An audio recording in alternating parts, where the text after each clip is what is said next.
So where do you sit on the scale of Bitcoin changing the world and cryptocurrency changing the world? AKA, where do you see the role of each in that process? Well, it's quite interesting because the finite supply was designed into Bitcoin. It's part of the thing, the finite supply. But what he didn't put into the design was stopping all the forks. Yeah. So there's plenty of forks out of it. And you can't, there's no finite supply of other cryptocurrencies. There are thousands of them. And so, but what Bitcoin, and probably, you know, there are other cryptocurrencies that maybe in some ways are better than Bitcoin. There's more that you can do with them, or they have faster transaction speeds, or they're more private, or they're more user-friendly, whatever it is. There's all sorts of reasons why they might be better. But what Bitcoin has is this incredible network effect.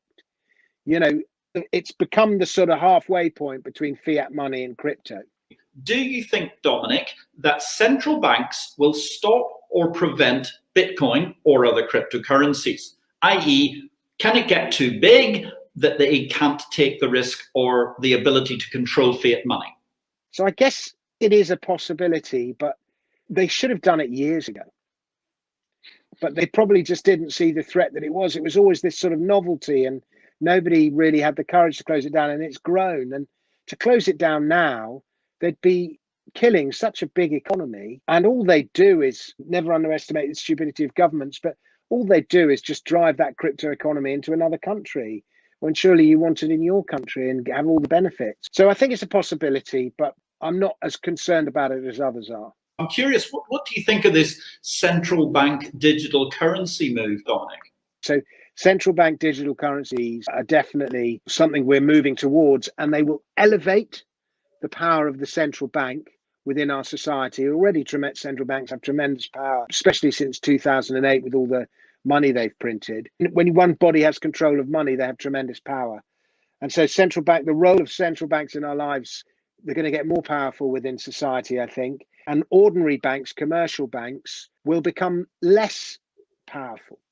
HSBC, Lloyds, all those kind of things. It's interesting, money used to be created, fiat money I'm talking about now, when loans were issued.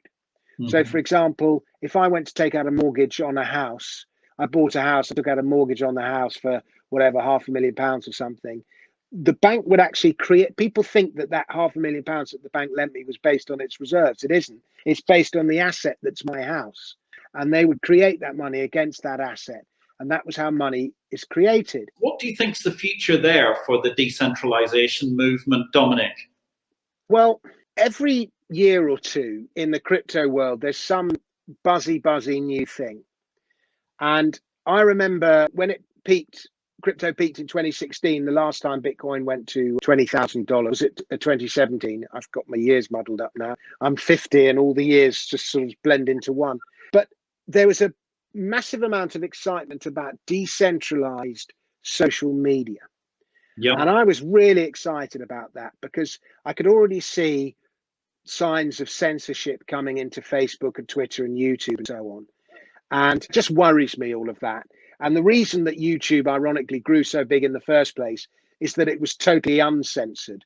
And once they had the network effect, to go back to that word, once YouTube had pretty much a monopoly on online videos, then suddenly it got much more respectful about you paying royalties and not licking content and all the rest of it. Whereas in the early days, it was the total Wild West. And that's what enabled it to grow.